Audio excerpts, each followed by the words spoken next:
What would you do if a young officer mocked your jacket, the one you'd worn through winters colder than memory itself? Stitched with scars no fabric could hide. On a crowded city sidewalk, an elderly veteran answered not with words, but with a photograph pulled from his wallet. No speeches, no protests, just silence, and a face from long ago. In that moment, authority shifted, witnesses froze, and the street itself seemed to listen. What truth could a single faded photograph hold that no badge or uniform could challenge? This is the story of respect, memory, and a silence that spoke louder than any command. The morning was gray, the kind of colorless dawn that pressed down on a city and seemed to mute every sound. Outside the municipal building, the air was heavy with dampness. The sidewalk slick from a night drizzle that had left streaks of water running into the gutters. The street lamps still hummed, though the sun had technically risen. People moved with their heads down, collars turned up, papers and briefcases clutched tight. Their steps measured more by obligation than by energy.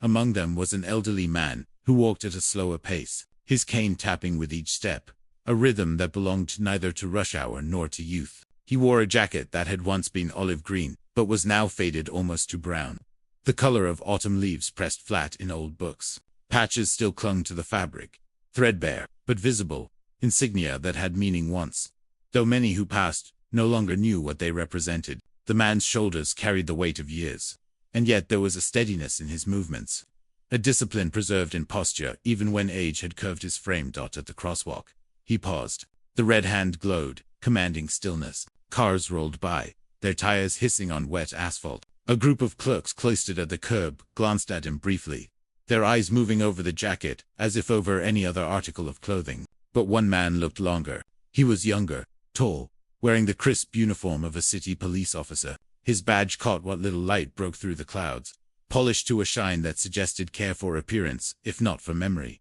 The officer's gaze lingered on the jacket, not with respect, but with a curl of lip that betrayed something closer to disdain. To him, the garment was not a banner of service but a relic, shabby and out of place on a city street in the present day. The insignia, some frayed, some faded to near invisibility, looked to his eyes more like imitation than honor. He shook his head, just enough for the movement to register as mockery, and muttered a remark to no one in particular.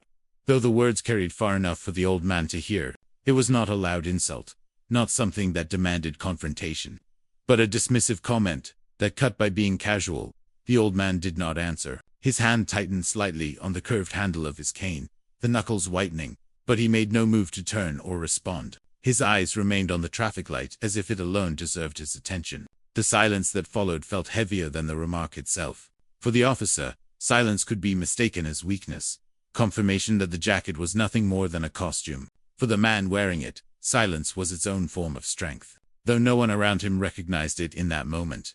A woman waiting with the crowd, a nurse judging by the id clipped to her pocket, caught the exchange in the corner of her eye. She glanced once at the officer, then at the old man, but said nothing. A man in a work jacket, carrying the smell of oil and steel, shifted uncomfortably, but also kept quiet. Others glanced, sensed attention, and quickly looked away. The city sidewalk was a place where eyes rarely lingered. Recognition meant entanglement, and most preferred to move forward without gathering burdens not their own.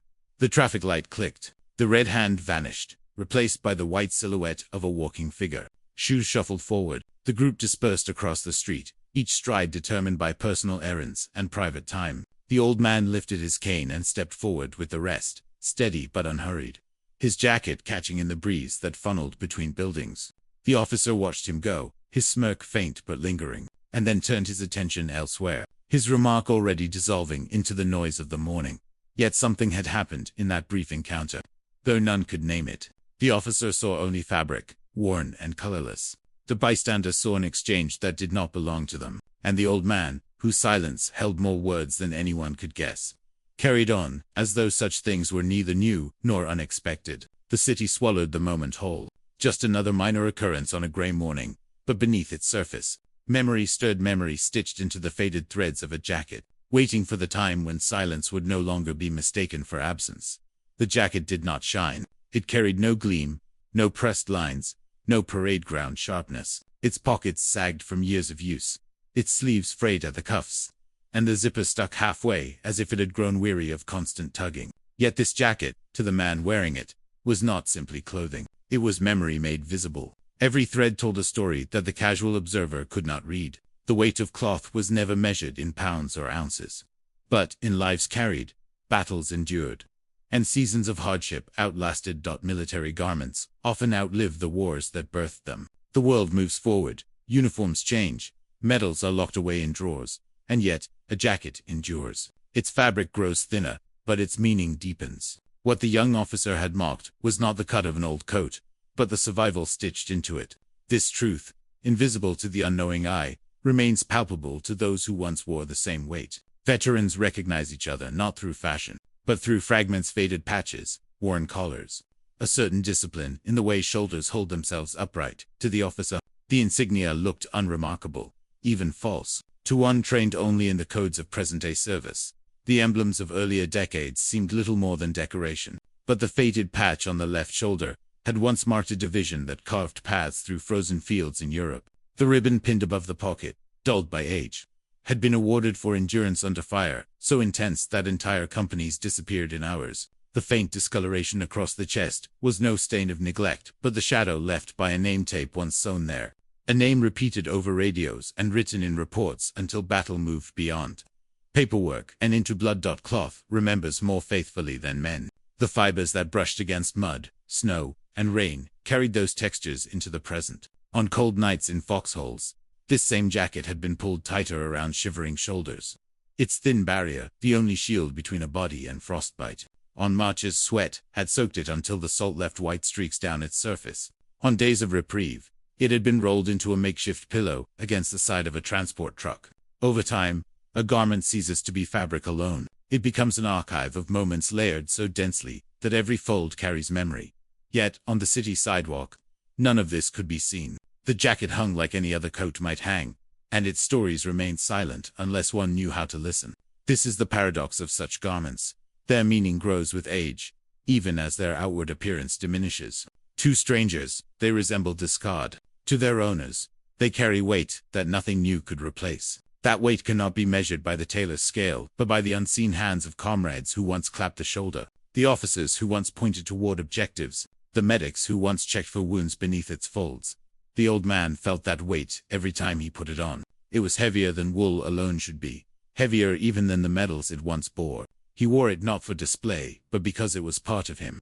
A second skin that linked the present to years when his steps were quicker and his orders sharper. He had long since stopped correcting those who sneered or questioned. Explaining would not lighten the cloth, and those who mocked had never carried its burden. Silence became his response, for silence too was a uniform, one he had learned to wear after the noise of artillery had faded. The young officer saw only a garment past its time, a jacket that did not belong on modern streets. He did not yet understand that history lives not in museums alone, but in the quiet persistence of what is worn until threadbare. Around them, the city pulsed with indifference, unaware that what appeared shabby was in fact a banner still flying. The weight of cloth was invisible, but it was real, and sooner than he expected. The officer would learn how heavy such fabric could become when joined with memory, testimony, and proof carried not on shoulders, but in the hidden folds of a wallet. The young officer stood at the edge of the crosswalk, the brim of his cap shielding his eyes from the gray morning light.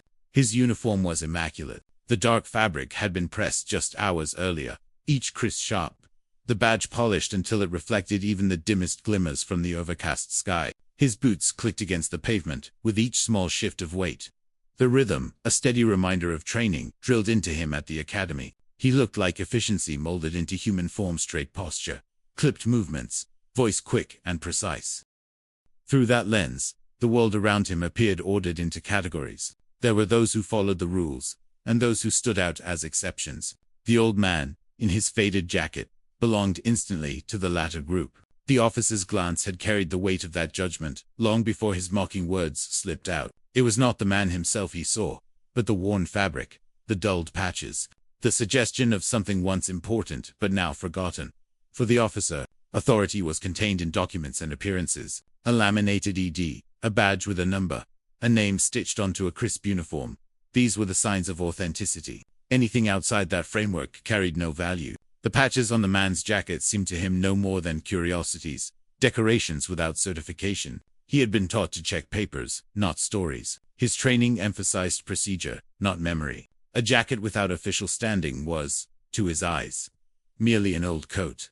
The officer's generation had grown up with war as history, not experience. The names of battles were lines in textbooks, paragraphs skimmed in classrooms, footnotes to larger narratives of treaties and dates. His concept of service was bound to ceremony, parades, memorial days, once a year when speeches were given and flags raised. In his mind, veterans were either solemn figures honored in photographs or dignitaries wheeled onto stages for applause. What stood before him now did not fit that image. Here was a man whose garment bore no shine, whose presence carried no announcement, who asked for nothing. To the officer, this looked more like play acting than honor. Mockery came easily, in that gap between image and understanding. He did not sneer out of malice, but out of certainty. The certainty that his frame of reference was the only valid one. What he saw clashed with the order he believed he upheld, and so he dismissed it. His words were not loud, but their edge was sharper for being quiet. They were spoken as if he were sharing an inside truth, pointing out the absurdity of a disguise. Yet it was his own vision that was narrow, not the jacket's claim that was false. Bystanders heard him. Some looked away quickly, unwilling to interfere. Others shifted uneasily, but said nothing. Their silence confirmed to him that the remark was harmless, that no one disagreed enough to contradict him. In this way, the lens through which he viewed the world was reinforced. Appearances determined truth, and silence was a kind of agreement. The officer did not yet understand how limited his view was. His polished uniform carried authority in the present moment, but it had not yet been tested by time. His career was still measured in months and years, not decades. The man before him, however, carried time itself as part of his identity. The jacket was older than the officer's service, older perhaps than the officer himself. To wear it was not to imitate, but to remember. But from where the officer stood, none of that mattered. His gaze reduced the garment to cloth, the man to eccentricity. He saw no battlefield, no convoy, no night frost clinging to fabric stiff with ice. He saw no comrades once gathered shoulder to shoulder in the same cloth. His lens was narrow, the kind that sharpens details but erases depth. The old man's silence, however, began to disturb him in ways he could not name. The lack of protest unsettled the officer more than an argument would have. Silence carried weight that words could not, though he could not yet admit it. Something about the man's stillness hinted that the story was larger than what he had seen. The jacket remained shabby in his eyes, but a question had been planted. Faint as the first crack in glass, the lens of the officer was not fixed forever. It would bend, and it would widen. And when the photograph emerged from the wallet, when memory took form in faded ink and taped edges, he would no longer see only cloth. He would see history staring back at him, undeniable, unadorned, and far heavier than his polished badge. The words from the officer had hung in the damp morning air like smoke that refused to drift away. They were quiet, tossed off casually, but sharp enough to cut. The crowd had heard them, each bystander measuring their own discomfort and deciding, silently, that it was easier to keep walking. Only the man in the jacket remained still. His cane rested firm on the pavement, his eyes fixed on the crossing signal, and his lips did not move. Silence, to him, was not emptiness. It was a practiced response, a habit carved over decades in which words had often carried less weight than action. He had learned long ago that in certain moments, to speak was to diminish. A jacket like his had not been earned by talk, and no insult could undo the days and nights that still lived in its fabric. The silence that followed the officer's remark was not weakness, though it may have appeared so. It was restraint, chosen with the same precision with which a soldier once measured his rations, his ammunition, his footsteps across frozen ground. The officer, used to verbal sparring on the street, two commands barked and questions answered, found the absence of reply disquieting. He had expected perhaps a muttered protest, an explanation, or even an angry retort. Instead, nothing. The old man's face remained composed, his posture neither confrontational nor submissive. It was as though he had not heard, though in truth, every syllable had reached him. Yet he let them pass through, not because they had no sting, but because answering them would grant them more than they deserved.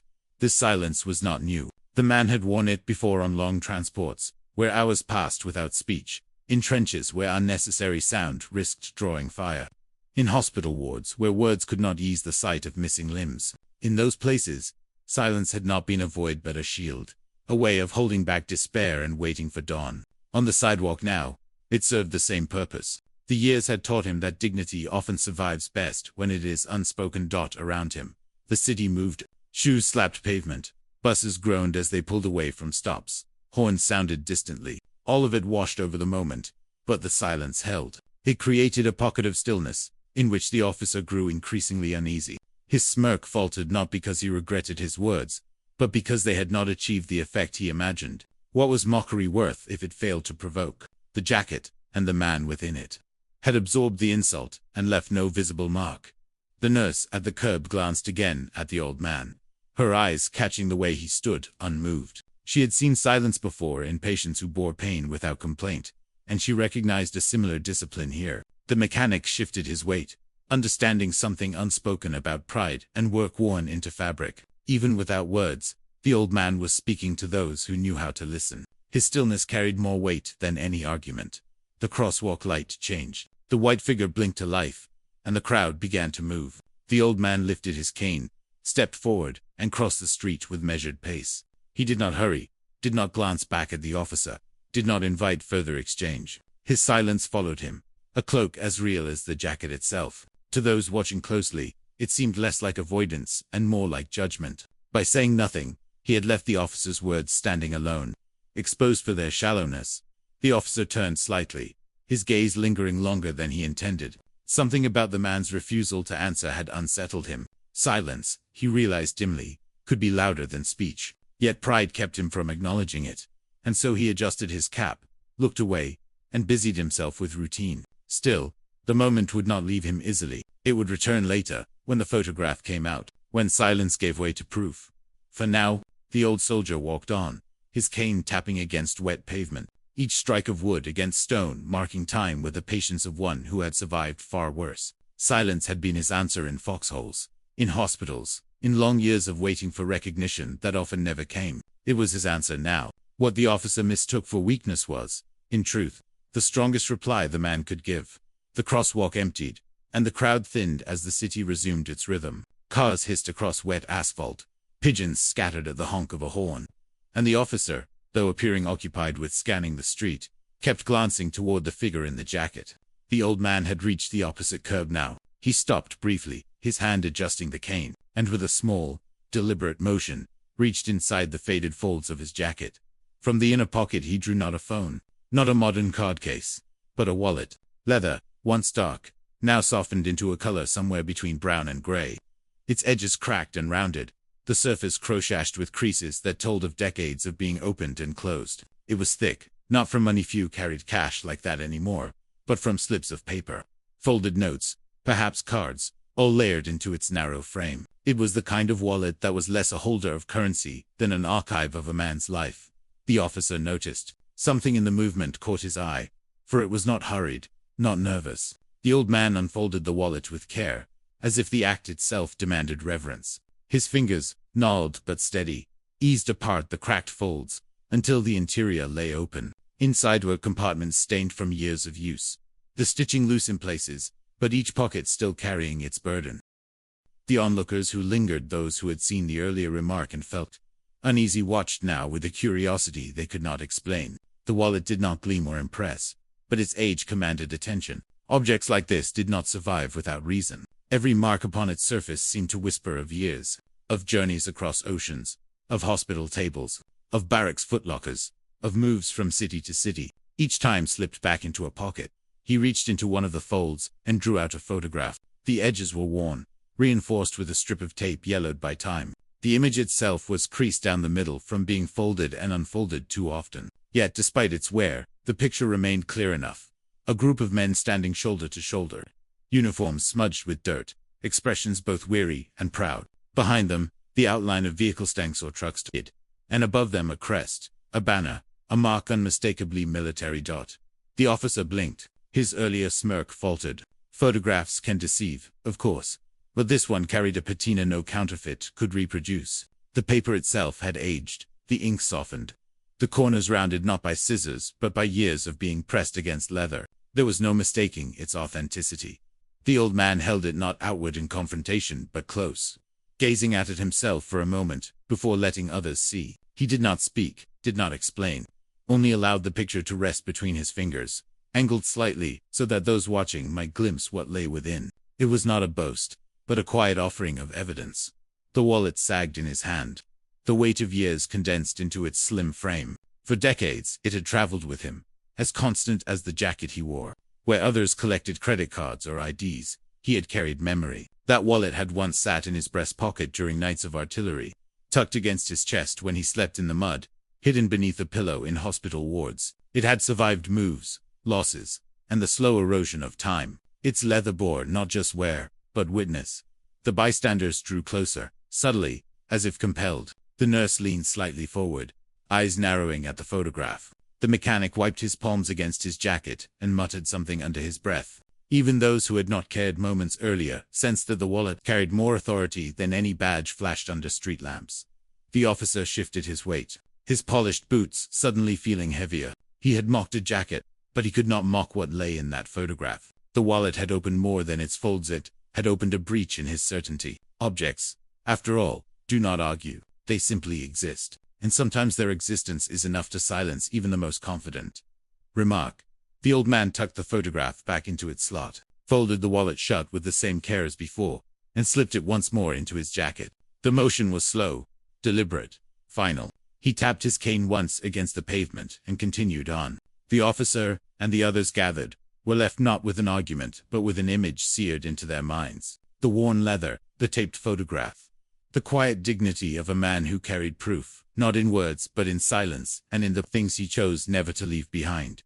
The photograph, though handled with the gentlest care, seemed fragile enough to crumble at the edges if exposed to too much air. Its surface was webbed with creases, like a map folded and refolded by countless hands. The tape, yellowed and curling, held together the corners that might otherwise have torn away. Time had etched itself into every fiber of the paper. But the image it carried still spoke clearly. It showed a line of men standing in front of armored vehicles on a road that stretched into a horizon of bare trees and gray sky. Their uniforms were stained with dirt and sweat, their boots heavy with mud, their faces caught somewhere between exhaustion and defiance. One man in the photograph, younger then but unmistakably the same figure holding it now, stood near the center. His jawline was sharper, his hair darker, but his posture carried the same quiet steadiness. Above the group, painted on canvas stretched across a truck, was a crest, a symbol of division, a mark recognized in old photographs and history books alike. To the officer who had mocked the jacket, the image was arresting. He had seen photographs of soldiers in training, of men lined up neatly on parade grounds, of press images from more recent deployments. This was different. There was no ceremony in the picture, no staged pride. It was raw and unvarnished, a record of men caught in the midst of war's machinery. The dirt on their cheeks, the hollow look in their eyes, the frost clinging faintly to their collars. No studio could have invented those details. The old man's fingers, steady despite their age, rested along the crease that cut through his younger self's torso. He traced it absent-mindedly, as if acknowledging that both time and memory had bent him but had not erased him. Around him, the city was still moving, but the small circle of witnesses near the curb had gone quiet, their attention fixed on the fragile slip of paper, drawn not by spectacle, but by its quiet authenticity. The nurse looked closer, her lips tightening, as if she recognized the banner above the men. Her father, she remembered suddenly, had once shown her a book in which that same crest had been printed. The mechanic crossed his arms, frowning, not in doubt but in recognition. He had seen similar photographs in the homes of older relatives, tucked into frames on mantels, or clipped inside boxes of keepsakes. Even the officer, whose eyes had sharpened with skepticism at first, found himself studying the faces in the image longer than he intended.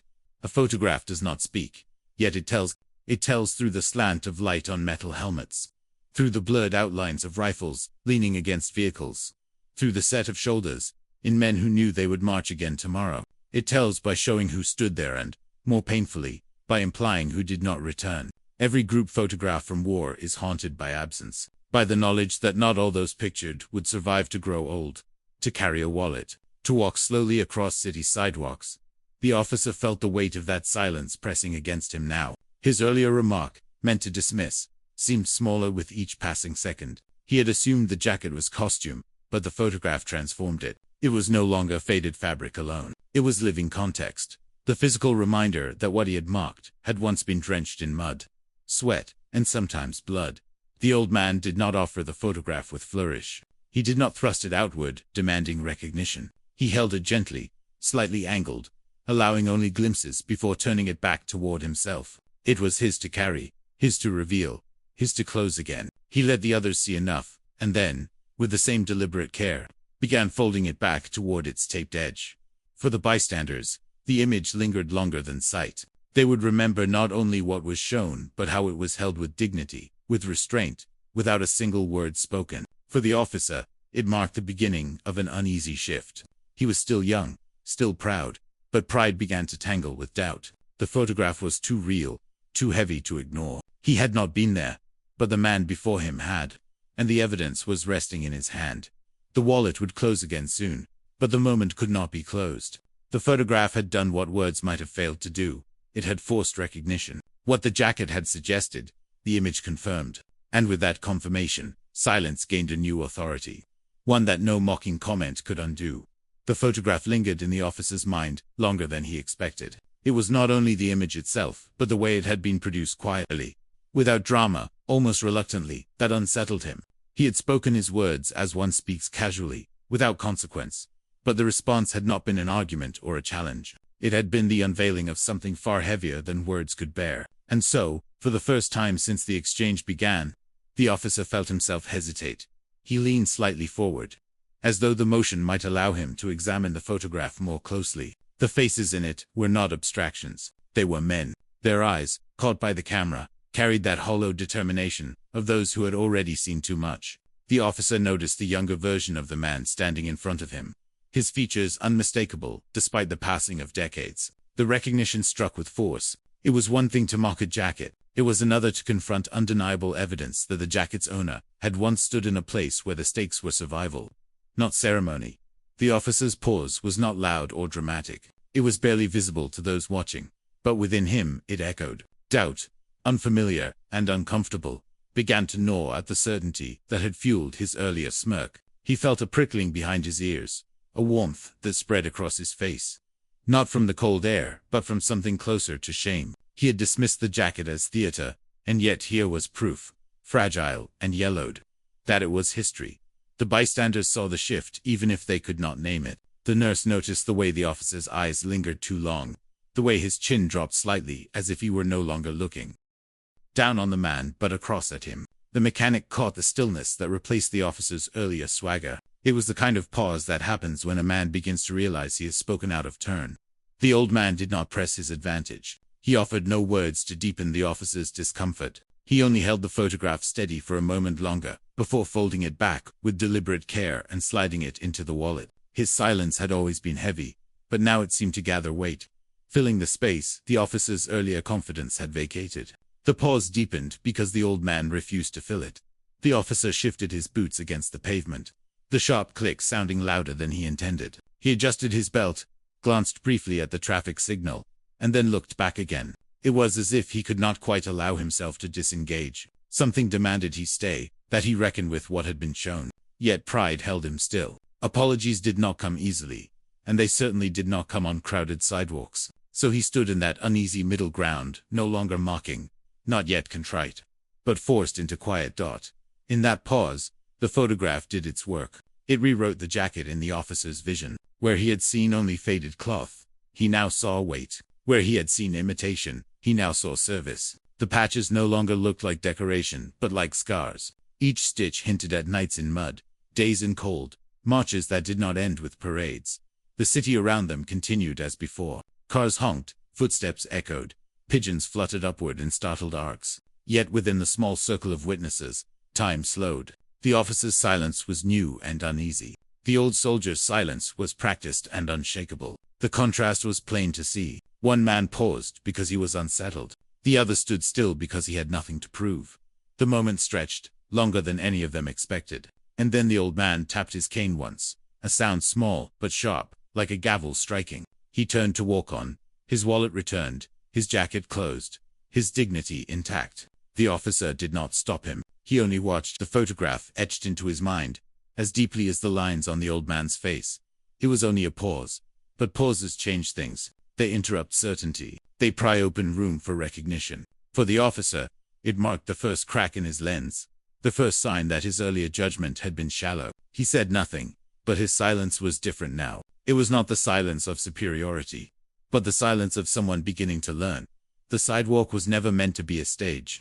Yet the exchange had drawn a small and reluctant audience.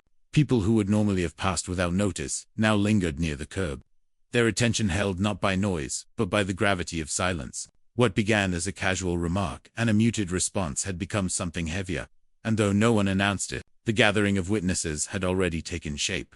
The nurse stood a few steps away, her ID badge glinting faintly in the grey light. She had come outside for a quick break, expecting only the taste of cool air, before returning to her shift. Now her hands, still tucked into the pockets of her scrubs, gripped tighter as she watched. She had grown up with a father who spoke sparingly of his own time in uniform. The crest on the photograph looked familiar, almost like the image once stamped on the spine of an old book he had kept locked away in a drawer. She did not need to be told what the picture meant. Her silence was one of recognition.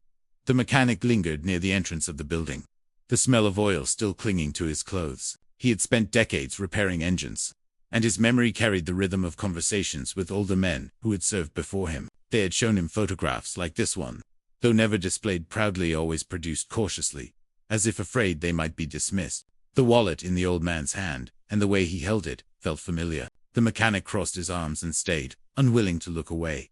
A postal clerk, his satchel heavy with letters, slowed his pace as he caught sight of the photograph. He was too young to have known the battles it represented, but his grandfather's stories had painted images close enough. He remembered the way his grandfather's hands shook when unfolding photographs from the same era. The clerk paused, shifting the satchel higher on his shoulder, and let the letters wait. Even those with no direct ties to uniforms or history found themselves stilled. A man in a business suit, on his way to a meeting, checked his watch twice, but did not walk on. Two teenagers, earbuds hanging loose around their necks, exchanged glances but did not laugh or dismiss. Something about the moment, though quiet, pressed against them too strongly to ignore. The officer, standing at the center of this unspoken circle, felt the shift most keenly. He had not intended to draw an audience. His remark had been made lightly, almost privately, though loud enough to carry. But now, as he glanced at the faces around him, he realized others had heard, and others were watching. Their silence did not echo his, nor did it endorse him. It aligned with the old man. Without speaking, they had chosen sides. The old soldier did not acknowledge them directly. His gaze remained steady, his cane resting lightly against the pavement.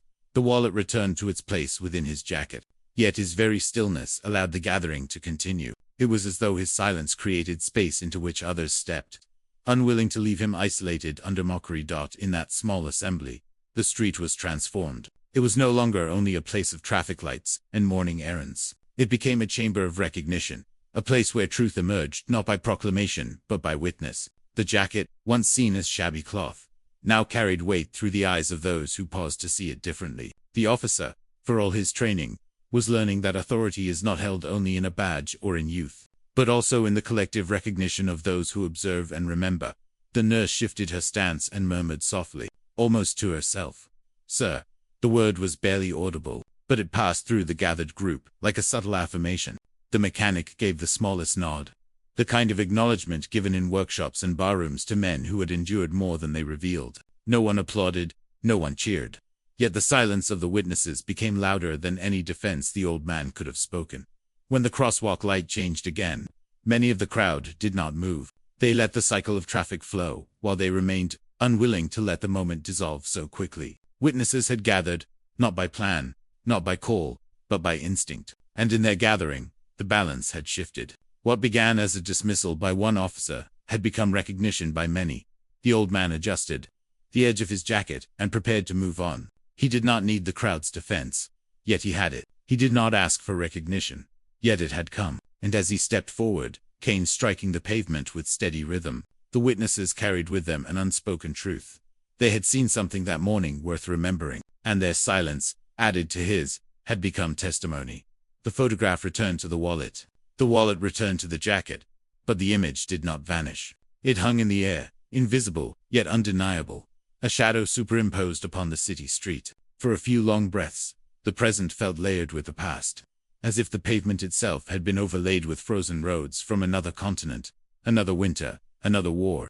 History had stepped onto the sidewalk, summoned not by speeches or museums, but by a worn piece of paper carried in silence.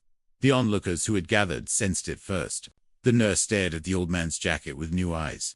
A moment earlier, it had looked like ordinary cloth, a relic of thrift or stubbornness. Now, in her mind, she could see its original weight, the smell of damp wool, the frost clinging to its seams, the way it must have been pulled tighter against nights so cold that breath crystallized in the air. Her father had once told her about men who had huddled in foxholes in Europe, about how jackets like these were both shield and burden. She realized suddenly she was looking at one of those men, still carrying the fabric of those winters across decades. The mechanic too felt the shift. His memory summoned stories from his uncle, who had marched in snow so deep trucks stalled on the roadside. The old man before him seemed less like a stranger, and more like a continuation of those stories. The officer's earlier mockery now sounded, in the mechanic's mind, like an insult, not just to this man, but to all who had trudged those frozen roads. He muttered to himself, shaking his head, and stayed rooted where he stood.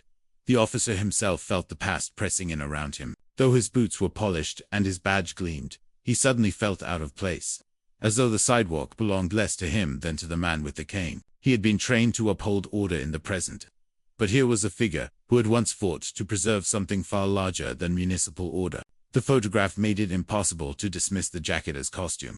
Instead, it reattached the cloth to its origin, pulling the street into the orbit of history's weight.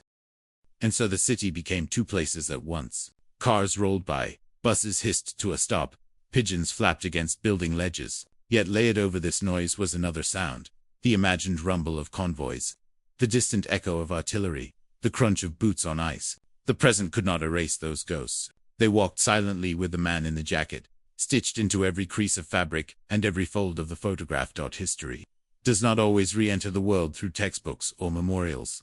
Sometimes it appears suddenly, in an object drawn from a pocket, in the recognition of a crest, in the silence of a man who has lived long enough to outlast misunderstanding. On this morning, the sidewalk had become a threshold. The old soldier did not intend to teach a lesson, yet he had, without raising his voice, without lifting his cane. He had let history reassert itself where it was least expected, at the corner of a busy street, in the damp air of an ordinary workday. The witnesses carried this recognition differently. For the nurse, it was a quiet reverence. For the mechanic, a stubborn loyalty. For the postal clerk, a story he would tell later, perhaps awkwardly, but with conviction. For the officer, it was something heavier, a fracture in his own certainty. A reminder that authority can be held in silence as powerfully as in command. The old man stood unmoved through it all. He did not summon the past, it was already with him. He had carried it for decades, in his jacket, in his wallet, in the photograph that traveled with him, like a companion who never left. The street was simply the place where others finally noticed. As the signal light changed again, the world resumed, but the street was no longer the same. The crowd dispersed slowly, each step heavy with the memory of what they had seen. The officer remained where he was, his eyes following the old man, with an expression no longer shaped by mockery, but by the uneasy weight of recognition. History had re-entered the street, and once it had, it could not be dismissed. The silence on the sidewalk had shifted. What began as a single officer's smirk now carried the weight of an entire moment transformed. Recognition, once withheld, had entered the space between them. It did not arrive through ceremony, through official acknowledgement, or through applause.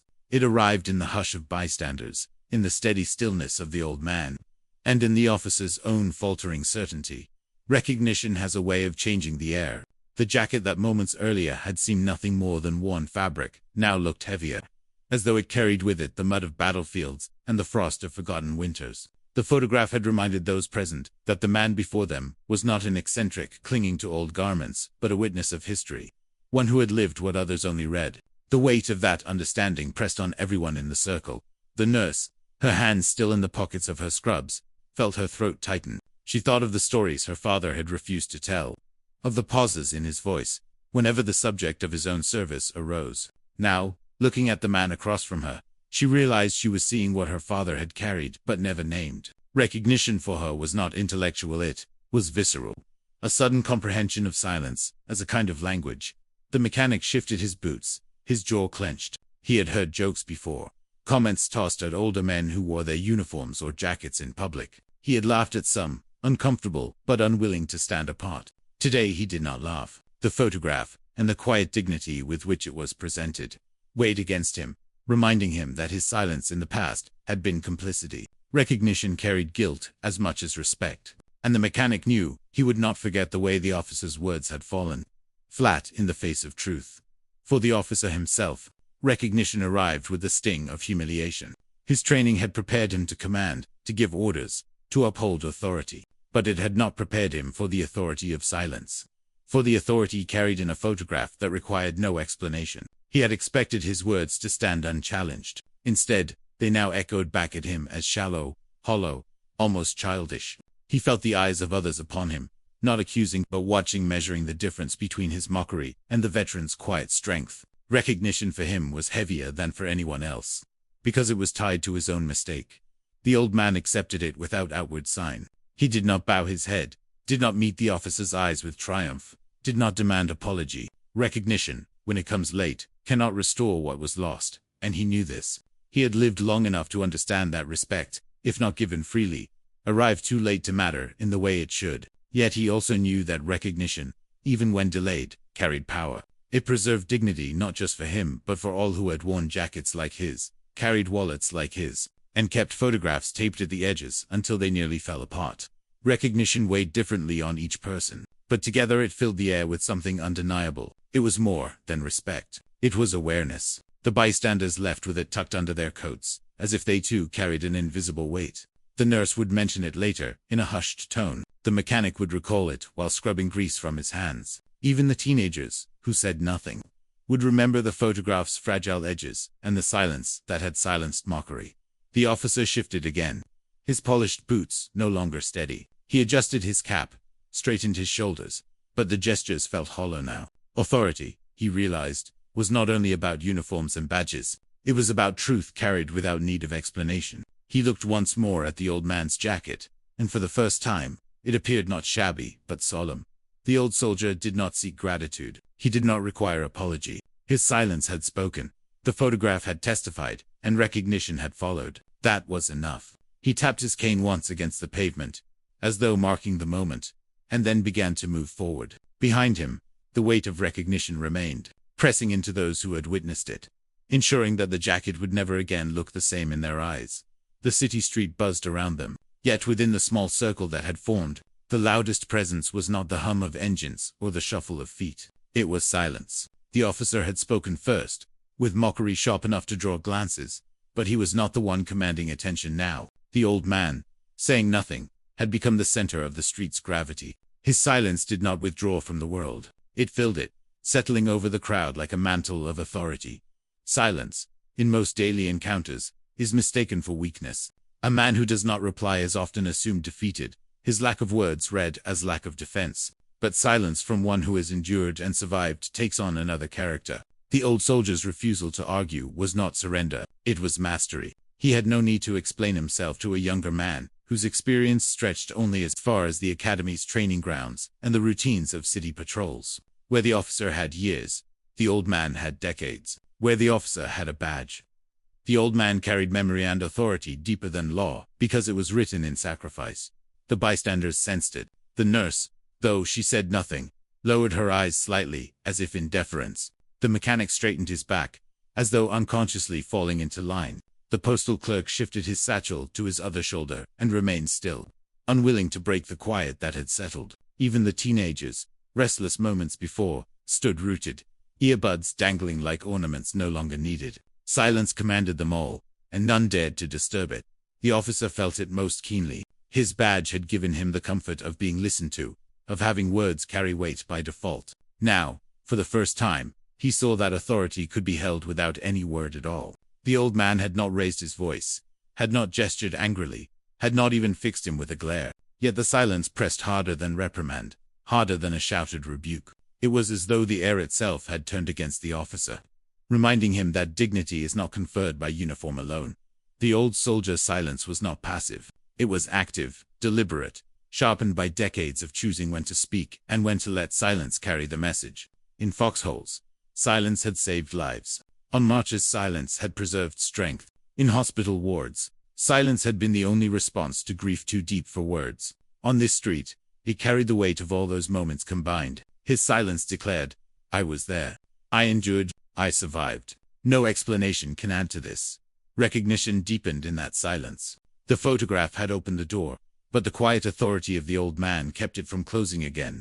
Every face in the crowd reflected it. The nurse's gaze softened. The mechanic nodded once, faintly, to himself. Even the officer, though his pride bristled, felt his shoulders sag with the pressure of what could not be argued away. In silence, hierarchy shifted. The officer, younger and armed with official standing, found himself placed lower. The old soldier, cane in hand, jacket faded, photograph returned to wallet, stood taller than his years suggested. No vote had been taken, no proclamation made, yet all who witnessed felt the balance change. Authority, in that moment, belonged not to the present uniform but to the past endured. The light changed again at the crosswalk. Cars rolled forward, horns sounded. The normal order of the city resumed. But within the circle of silence, time seemed to move differently. Each tick of the traffic light only emphasized the weight of the pause. The officer's mouth opened once, as though he might speak, but no words came. He realized anything he said now would be swallowed, diminished by the strength of what had already been communicated without sound. The old man shifted his cane, tapped it once against the pavement, and began to move. Still, he said nothing. He didn't need to. The silence walked with him, leaving behind a street altered, a gathering of witnesses chastened. The officer remained standing, his breath caught in the space where words usually filled. Authority had passed without ceremony, not by decree, not by volume, but by silence. And those who saw it understood they had been present for something they would remember long after the noise of the city reclaimed the morning dot. The officer stood at the curb, his polished boots planted firmly yet strangely unsteady beneath him. Moments earlier, he had carried himself with the casual superiority of youth and authority, certain that his words would pass without consequence. Yet the silence of the old man, reinforced by the fragile photograph now tucked away, had unsettled him in ways he could not explain. He felt a shift, subtle but undeniable, moving through him like the slow turn of a tide dot. At first, it was embarrassment. His remark had been made lightly, almost carelessly, the way one comments on an oddity without expecting reply. But the absence of reply had left him exposed. In his line of work, silence from others usually meant compliance, acceptance, even fear. Here, silence had become the opposite, had become command. He realized, with discomfort, that the old man had answered him without speaking, and that his own words now sounded hollow, even in his memory. The officer's hand brushed the edge of his belt, fingers tapping nervously against the metal buckle. It was a gesture out of place for someone trained to project confidence. His eyes dropped briefly to the pavement, then lifted again, toward the man in the jacket. He noticed things he had not seen before, the way the patches, though faded, were stitched with care, the way the jacket hung heavier than its cloth should allow, the way the cane struck the ground not in weakness but in rhythm, steady and deliberate. Each detail undermined his earlier assumptions. The bystanders noticed too. The nurse caught the slight slackening of his shoulders, the way his chin lowered in something close to deference. The mechanic saw his lips part as though to form words, only to close again. Even the teenagers, restless though they were, sensed a change. The officer was no longer mocking. He was uncertain. The shift had begun to show dot inside him. Pride wrestled with recognition. Pride insisted that he was the officer, the one in uniform, the figure of authority on the street. Recognition whispered that he had misjudged, that the old man's silence held more legitimacy than his polished badge. The conflict knotted in his chest, and he could not resolve it with words. He remained still, letting the silence speak louder than he could. The old soldier did not press him. He did not demand apology or acknowledgement. He simply stood, the wallet now hidden once more, the cane steady in his grip, his gaze fixed on no one in particular. It was precisely this refusal to demand that deepened the shift in the officer. He realized that authority, when authentic, never needed to insist on itself. It radiated quietly, requiring nothing. Gradually, the officer's posture changed. His arms, once crossed tightly, now hung more loosely at his sides. His eyes, once sharp with derision, softened as they followed the old man's movements. His boots, planted firmly as though to claim space, shifted slightly to ease their stance. Each adjustment was small, hardly noticeable to those rushing past. But together they formed a new portrait, not the proud officer dismissing, but the younger man beginning to recognize. The silence stretched, but it no longer felt hostile. It had become a lesson, unspoken but absorbed. The officer knew he would carry it long after the moment ended. Perhaps he would recall it when he saw another jacket worn thin with age. Perhaps it would return to him when he unfolded his own photographs years later, creased by time. The shift was not yet complete, but it had begun, and once begun, it could not be undone. The old man tapped his cane again, a sound sharp against the wet pavement. Without a word, he stepped forward, leaving the circle of witnesses behind. The officer watched him go, and though he did not follow, he did not look away. The shift had turned mockery into silence, and silence into respect. The crowd began to disperse, footsteps carrying them back into the city's current. But those who had lingered knew they had witnessed something rare. Authority had changed hands, not through rank or command, but through recognition. And at the center of it all stood a young officer, chastened and altered, learning in real time that respect could not be demanded downward, only offered upward to those who had already earned it. The old soldier vanished into the moving crowd. The officer remained at the curb, his breath slower, his eyes thoughtful. Something had shifted in him, and though he could not yet name it, he knew it would remain.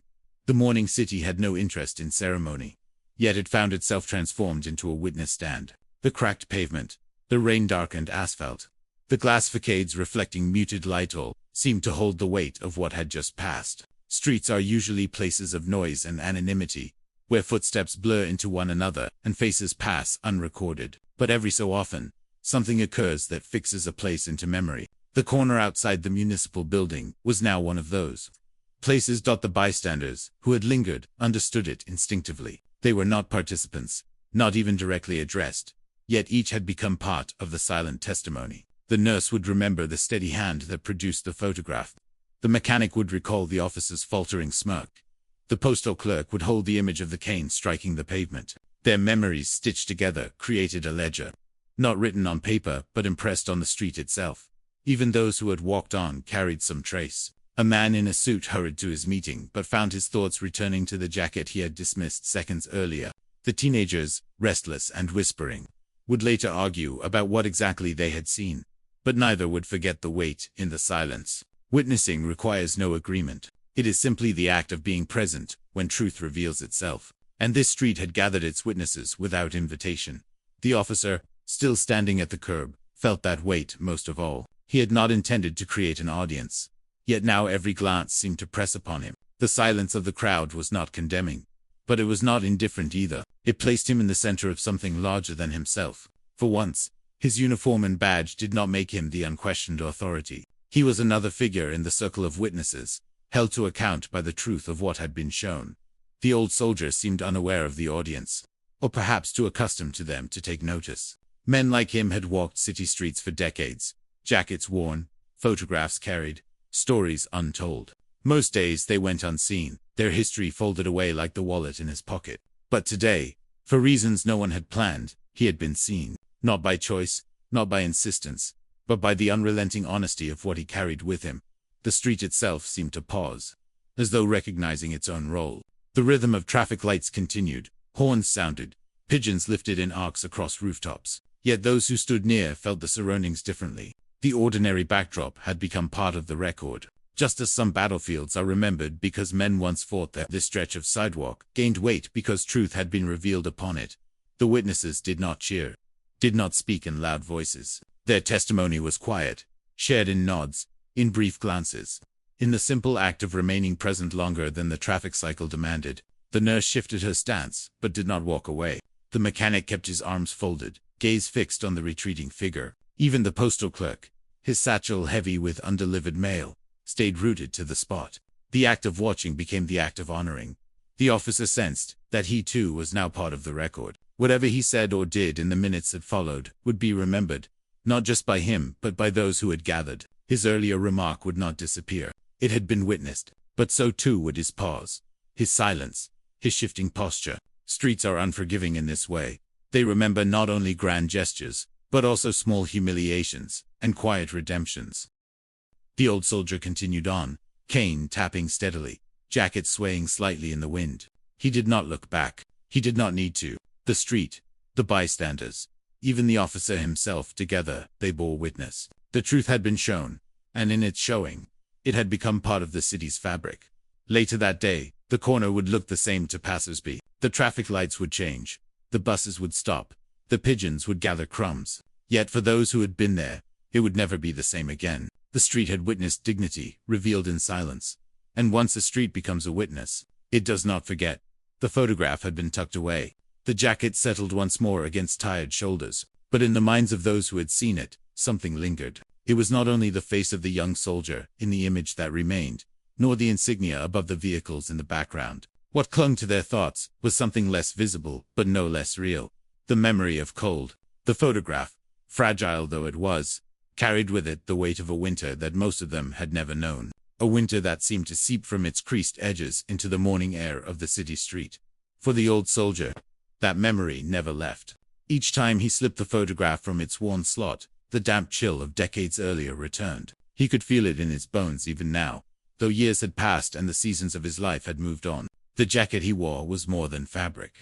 It was a barrier once pulled tight against nights when breath froze in the air, when rations stiffened into blocks of ice, when sleep came only in brief moments stolen between watches. The jacket had not been designed for luxury. It had been built for endurance. And endurance was what had been asked of him, again and again, until it stitched itself into who he was.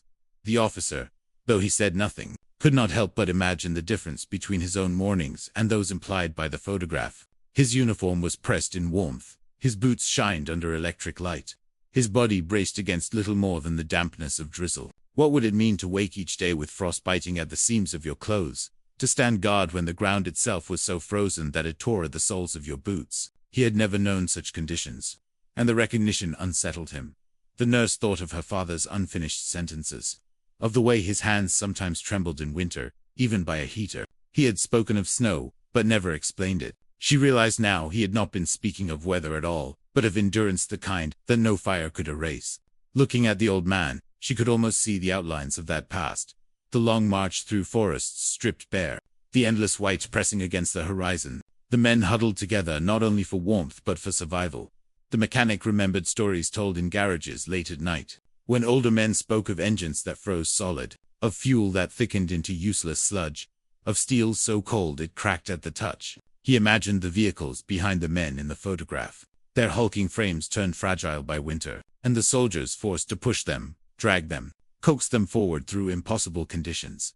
The memory of cold carried a truth no words could quite capture. It was more than temperature. It was the loneliness of nights broken by distant artillery, the exhaustion of marches where each step threatened collapse, the gnawing hunger that made even frozen bread a blessing. Cold was not simply endured, it became part of the soldier's very being, a reminder that survival was measured not only by strength but by the will to continue. As the old man stood with his cane, silent, the city's damp air seemed to thicken. Those who watched him felt that winter settle faintly upon them, though they stood in comfort compared to what the photograph implied. Recognition had weight, but memory added chill. It made their silence deeper, their respect sharper. The officer shifted uneasily. His earlier mockery seemed to echo back at him with cruel irony. He had laughed at a jacket that had once fought to hold back death from cold. He had dismissed cloth that had shielded against winters, harsher than any he had endured. The realization stung, though he gave no voice to it. The old soldier did not force the memory upon them. He carried it quietly, as he always had, stitched into his jacket and folded into his wallet. Yet in revealing the photograph, he had let others glimpse it, and once glimpsed, it could not be ignored. The memory of cold had re-entered the street, chilling the pride of the young, deepening the reverence of the witnesses, and reaffirming the authority of silence. When he turned to move on, cane striking steadily, the sound echoed like footsteps across frozen ground. Those who remained watched him disappear into the crowd. Yet, in their minds, the air still held a frost, sharper than the drizzle could explain. The memory of cold had traveled with him, and in that moment, it had passed to them as well.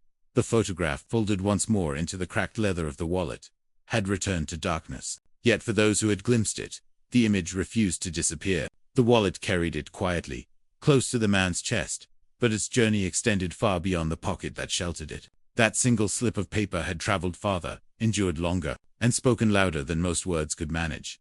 The photograph had been taken in a rare pause, at a time when survival seemed less certain than the cold pressing in from every side. Someone with a camera on officer, perhaps, or a correspondent had insisted on freezing the moment. The men in it had not posed with pride so much as endured the act of standing still, their weariness captured along with their faces. When the shutter clicked, none of them could have known which among them would live long enough to see the picture again, but the image had survived, passed into the hands of one man who carried it across oceans and decades. Its journey began on foreign soil, tucked into a breast pocket, while the sound of artillery thundered in the distance. It was folded and unfolded in foxholes, shown briefly to comrades who recognized their own faces and laughed. Hollow and tired, at how young they looked even in that moment. It traveled in supply trucks, kept dry under jackets, hidden against the chest during long marches through mud and frost. When wounds came, it was transferred carefully to a medic's pouch, then returned to its owner in hospital wards, where the scent of antiseptic mixed with the groans of the injured. Later, it crossed the ocean, slipped into a duffel bag, pressed between folded uniforms.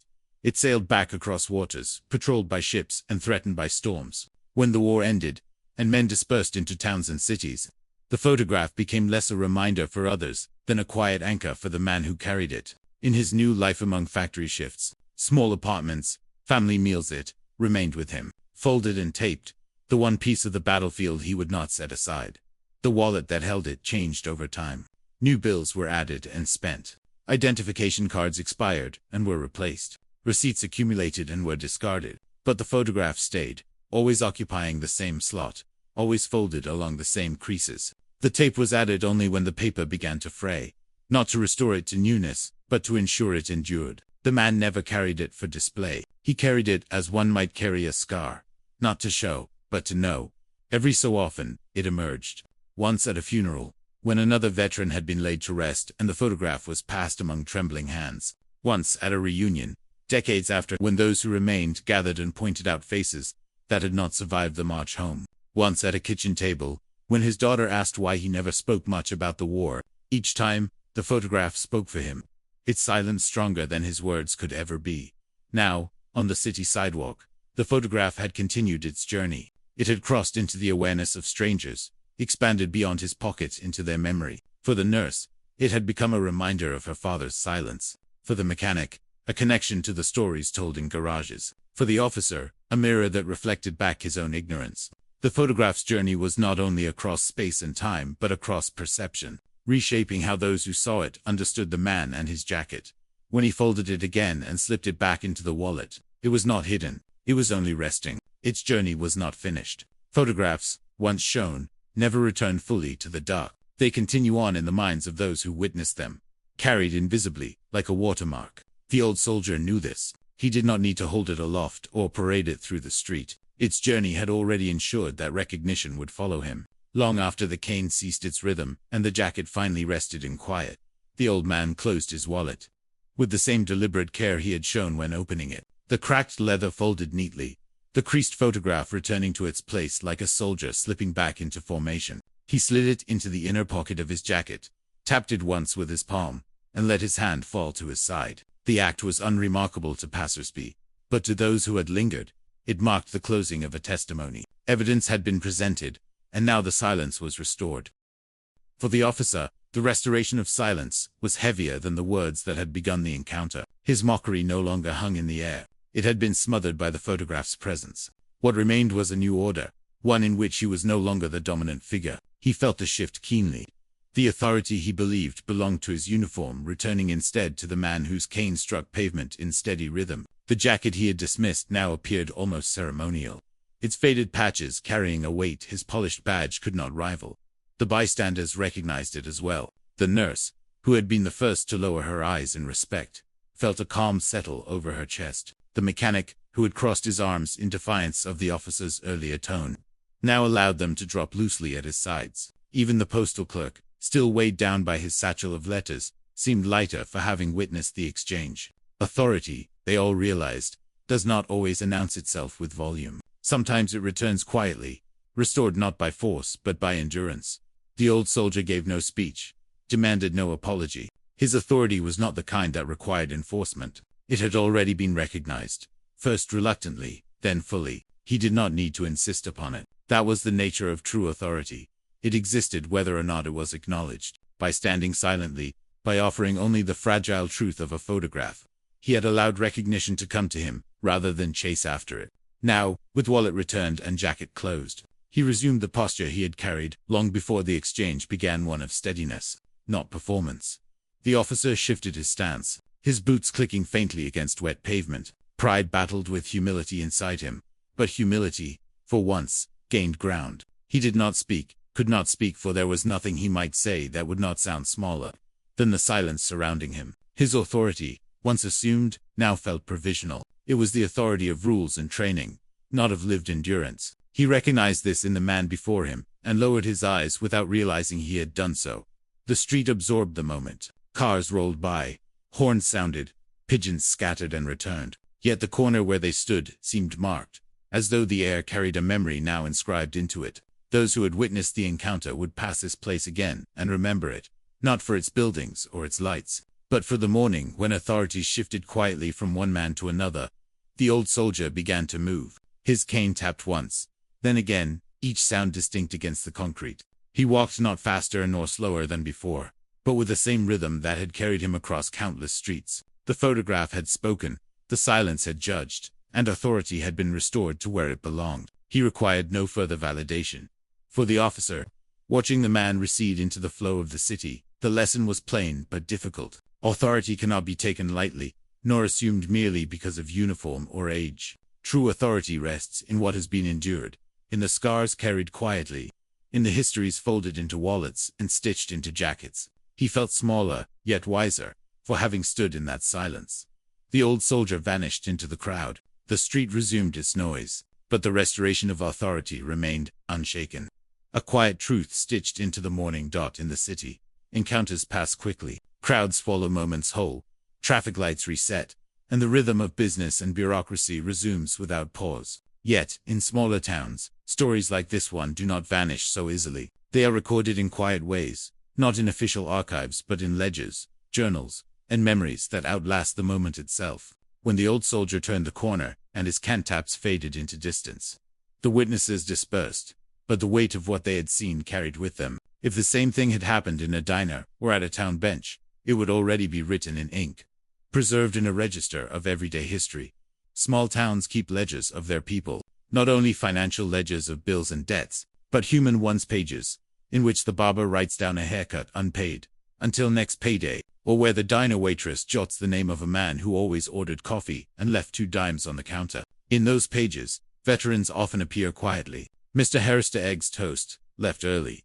Franklin, sat at window, asked about the weather, old jacket, talked little, stayed long. Such notes may look mundane, but they are fragments of a record more durable than polished reports. They testify that a man was there, steady, constant, part of the weave of the place. The old soldier belonged to such ledgers long before this city morning. In one town, perhaps years ago, a mechanic might have written, stopped in, showed photo, bought oil for the truck. In another, a librarian might have penciled, asked for a history of Arden, did not speak much, lingered over the maps. These notations, scattered across towns, formed a hidden chronicle of a life that official records could never fully capture. Authority in small towns works differently than in cities. It is not conferred by badge alone, nor demanded by uniform. It grows slowly, like handwriting across pages, built by repetition and memory. A man who shows up week after week, year after year, leaves behind a trace stronger than any decree. Veterans in faded jackets often live in these margins of community life. They do not insist on their service. They carry it folded, taped, worn, but the towns notice, the ledgers record, and when mockery or dismissal arises, memory rises with it, called forth by those who remember what the jacket once meant.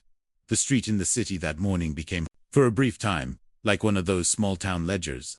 The witnesses, nurse, mechanic, postal clerk made mental notes, as though writing in invisible ink. Each would carry the record back with them, and though they might never share it formally, it would become part of how they spoke of the world. I saw a man today, jacket worn but real. He carried a photograph, taped at the edges, from a war long past. An officer mocked him, but silence corrected it. These sentences would pass over coffee, over counters, in passing conversation. In this way, the ledger of memory expanded. The officer too would find himself entered into that invisible record. His remark would not vanish, though the photograph had softened its sting. He would be remembered as the man who paused, who faltered in the face of truth. For him, the ledger was both humbling and instructive. His name would not appear, but the lesson attached to his figure would endure. Authority can be misplaced, but it can also be restored by witness. Small towns preserve dignity because they remember not only victories, but also moments of quiet correction. The city corner that morning borrowed from that tradition. It became more than an intersection of sidewalks and traffic signals. It became a page in a ledger, recording not dollars or transactions, but a restoration of respect. The nurse, the mechanic, the clerk, the teenagers, all of them, had signed it silently with their presence. And so the old soldier walked away, unaware of how fully his silence had been recorded. His photograph remained in his wallet, his jacket on his shoulders, his cane in hand, but behind him, the ledger of the street had already begun writing, in memory, if not in ink, and once such a record exists, it does not fade. The old man had not spoken. From the first moment the officer's words had struck the air to the final tap of his cane on the wet sidewalk. Not a single syllable had left his lips. Yet everyone who had witnessed the scene carried something away from it. Lessons are often delivered in speeches, written down in manuals, or shouted across training grounds.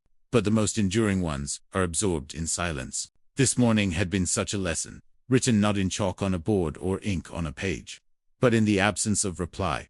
The officer felt it most acutely. He had been trained to instruct, to correct, to project his authority through language. Commands, warnings, citations. His role revolved around words.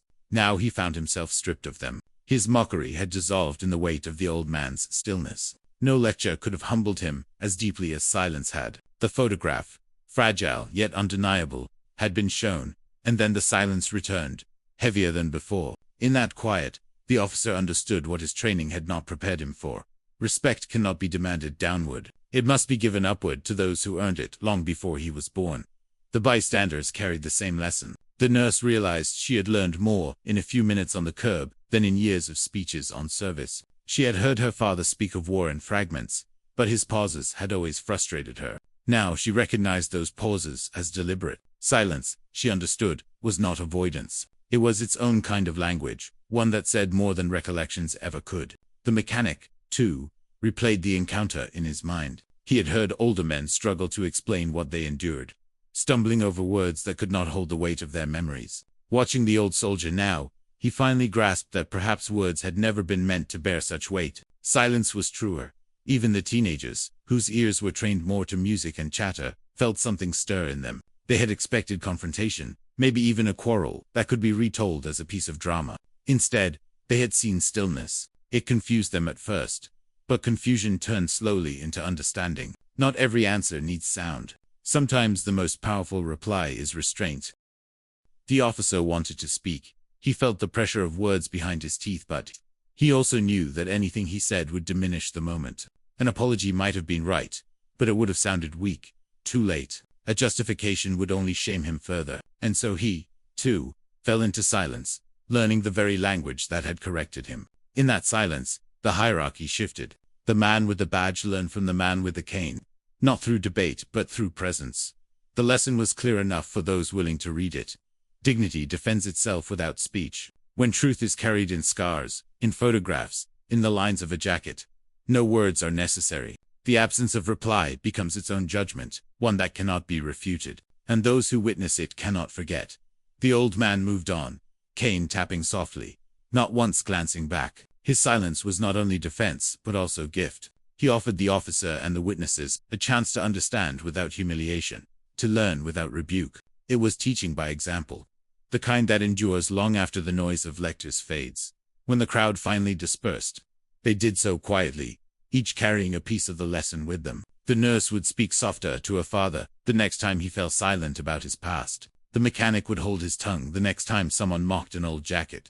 The officer would carry the weight of his pause into every street he patrolled. None of them needed to repeat the words of the exchange, for there had been almost none. They only needed to remember what silence had shown. It was a lesson without words, and for that very reason, it was one they would never forget. The old man had crossed the street and begun to blend into the morning crowd. His cane struck the pavement with its steady rhythm, each tap fading into the hum of engines and footsteps.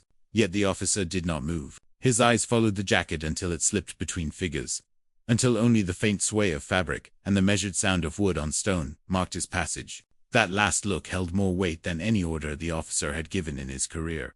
He had looked at jackets all his life. In the academy, uniforms had been inspected down to the smallest thread, a creased to soft, a button unpolished, a patch misaligned. Each detail had been judged as a mark of discipline or neglect. His gaze had been trained to read authority in appearance. But what he had seen this morning unsettled that training. For the first time, he understood that cloth could hold history, not merely conformity. The jacket he had mocked did not bow to inspection. It carried something beyond his authority to measure. His last look was filled with questions he could not ask. What battles had been fought in that fabric? What nights had been endured in its folds? How many men in the photograph were still alive to remember? He wondered whether the old man still heard echoes in the quiet voices from comrades long gone. Footsteps from convoys frozen in snow. The officer realized, painfully, that his mockery had not been of cloth alone. It had brushed against memory itself. The bystanders were dispersing. The nurse had already turned back toward the building, her badge swinging slightly as she walked. The mechanic lingered a moment longer before slipping into the flow of traffic. The postal clerk adjusted his satchel and moved on with his deliveries. Yet the officer remained at the curb, caught in that final moment of sight. He felt the eyes of others no longer upon him. The lesson was his to carry alone now. He tried to imagine how the old man's silence would feel if it were his. Could he stand still, wallet in hand, without explanation, and let others recognize truth for themselves? He doubted it. His world revolved around procedure, around the spoken assertion of authority. But the old soldier had shown him another way. His silence had not only silenced mockery, it had commanded respect. The officer's last look was one of reluctant admiration, tinged with regret that he had not recognized it sooner. The streetlight changed again, the pedestrian signal flicking from red to white. People crossed in a wave, indifferent to what had just occurred. But the officer did not step forward. His boots remained planted, his shoulders heavy. The last glimpse of the jacket, slipping behind a bus and out of sight, stayed with him longer than any word could have. Recognition had shifted into respect, and respect had settled into reflection. The officer's last look was not outward, but inward, toward the fault lines in his own assumptions. He knew that the memory of this morning would return unbidden, when he saw another jacket, when he noticed another wallet drawn from an old man's pocket, when he heard silence where he expected explanation. The last look ensured he would not dismiss such moments again. The old soldier was gone, but his presence remained etched in the officer's vision. The jacket, the wallet, the photograph. The silent soul lingered in that final look, carried forward as a reminder that respect is not always demanded loudly. Sometimes it is earned quietly and carried like a scar. When at last the officer turned away, his posture was different, less rigid, less certain, yet perhaps more aware. He stepped into the street, but his mind remained fixed on the figure receding into the crowd. His last look had not been a glance of dismissal. It had been an acknowledgement. An acknowledgement, once given, cannot be withdrawn. When the old soldier disappeared into the flow of the crowd, the street seemed to exhale. The sounds of the city reclaimed their usual rhythm, horns blaring at impatient drivers, the shuffle of shoes on wet pavement, the distant rumble of a bus pulling away. Yet for those who had lingered, the air carried a residue, something invisible yet undeniable. Silence had passed through this place, and the street bore its imprint. The nurse was the first to turn back. She tugged her jacket tighter around her shoulders, though the air was not cold enough to demand it. She walked toward the hospital entrance with steps slower than when she had left. On her next shift, she knew, she would look at her father differently. His pauses, his silences at family dinners, would not frustrate her, as before. The old man had shown her that silence was not emptiness but presence. The street had taught her that morning. The mechanic lingered longer. He lit a cigarette he did not really want and leaned against a lamppost, replaying the photograph in his mind. He thought of the veterans who used to sit in his uncle's garage, drinking weak coffee and saying little. He had dismissed their quiet once, thinking it awkward. Now he realized it was the same silence he had just witnessed. The street had become, for him, a classroom. The chalkboard was the old soldier's jacket, and the lesson was carved into the air, without a word spoken. The postal clerk adjusted his satchel and moved on, but his steps slowed as he crossed the next block. Letters shifted inside the bag, names written on each envelope. He thought of the old man's photograph, of the taped edges and the faces it preserved. How many letters had once been written to those faces? How many never arrived? He felt as though he carried more than mail. Now he carried memory, pressed into him by the silence of the street. Even the teenagers, restless and whispering, found their pace subdued. They pulled their earbuds back into place, but the music felt thinner, less convincing. They did not talk about what they had seen. Not yet, but it stayed with them. The silence was heavier than the beats spilling into their ears. The street had taught them too, though they would only realize it later. For the officer, the street became a mirror. He had stood at its edge, certain of his authority, only to find that the pavement beneath him could shift. He realized now that sidewalks could bear witness as firmly as courtrooms. His last look at the old soldier replayed itself against the shop windows and puddles at his feet. The street after silence felt altered, as though it would not let him forget. Each passerby, each honk, Each tap of a cane in memory seemed to ask him a question he could not yet answer. The city itself seemed unaware. A bus groaned to a stop, releasing passengers who hurried with umbrellas. A vendor pulled his cart closer to the curb. Life resumed its ordinary pace. Yet within that ordinariness, the witnesses carried something extraordinary. They had become custodians of a moment that would not appear in headlines or reports. The street, through them, had remembered. When the officer finally moved, his boots struck the pavement with less certainty than before. He walked not as one who commanded, but as one who had been corrected. The silence had reshaped him, and the street after silence bore that truth. No plaque would mark the corner. No monument would rise there, but the memory was etched as surely as names in stone. The old soldier had vanished into the city's current, but the lesson remained, lingering in the damp air and in the eyes of those who had seen. The street after silence was no longer only a place to cross. It was a place where dignity had been restored, and where authority had been redefined without a word. The old soldier was gone, absorbed into the current of the city, yet the impression he left behind was sharper than if he had signed his name in ink. What had identified him was not a driver's license, not a badge, not even the patches stitched into his jacket. It was memory that had been folded into a photograph, carried in silence, and revealed without explanation. In that moment, memory had served as identification, stronger than paper credentials could ever be. The officer thought of his own wallet, heavy with cards, laminated proofs of who he was supposed to be. Each one bore expiration dates, holograms, barcodes that could be scanned into systems. His authority was confirmed by these objects, renewed every few years, tied to institutions that could be dissolved with time. The old man's wallet had carried no such documents. Instead, it had carried a thin rectangle of paper, edges taped, ink fading, and yet, when shown, it had identified him beyond dispute. The photograph told a truth that no card could argue with. For the nurse, this realization was intimate. She thought of her father's silences, of the way he sometimes pressed a small box into her hands, and told her to keep it safe. Inside were ribbons and medals, pieces of metal with official inscriptions. Yet she now understood that the real identification was not the medals at all. It was the pauses in his speech, the look in his eyes when winter returned, the quiet refusal to boast. Memory itself was his ID, though few knew how to read it. The mechanic understood it too. He had seen men pull driver's licenses from their wallets with pride, proof of competence and independence. But he remembered other moments, times when veterans brought photographs, faded and creased, and laid them on workbenches without comment. He realized now those photographs were their identification, not for banks or patrols, but for dignity. They declared, "I was there. I endured. I remain." Even the teenagers sensed it, though dimly. They lived in a world of digital identity profiles, passwords, usernames, scattered across glowing screens. To them, identification was fast and fragile, forgotten as soon as the battery drained. But the old soldier's photograph had been something else entirely. It had survived decades. Weather, movement, silence. It had been enough to halt an officer mid-sentence. That endurance taught them more about identity than the apps in their pockets ever could. For the officer, the lesson cut deepest. He realized that his authority was measured daily in citations, in orders, in the way strangers recognized the uniform. But beneath it all, his identity was temporary, renewed with each paycheck and each inspection. The old soldier's identity was different. It did not require validation. It had been carved into him by years of endurance and stitched into the fabric he wore. When he produced the photograph, he had not asked to be believed. He had simply shown memory, and memory had been enough. The street carried this recognition too. It had seen papers exchanged countless times, tickets written, IDs checked, permits approved. Yet what lingered that morning was not paper. It was memory revealed, memory accepted as proof. The silence had validated it. The bystanders had witnessed it, and in their hearts, they carried it forward, as though it had been stamped with an official seal. The old soldier never turned back to confirm. He didn't need to.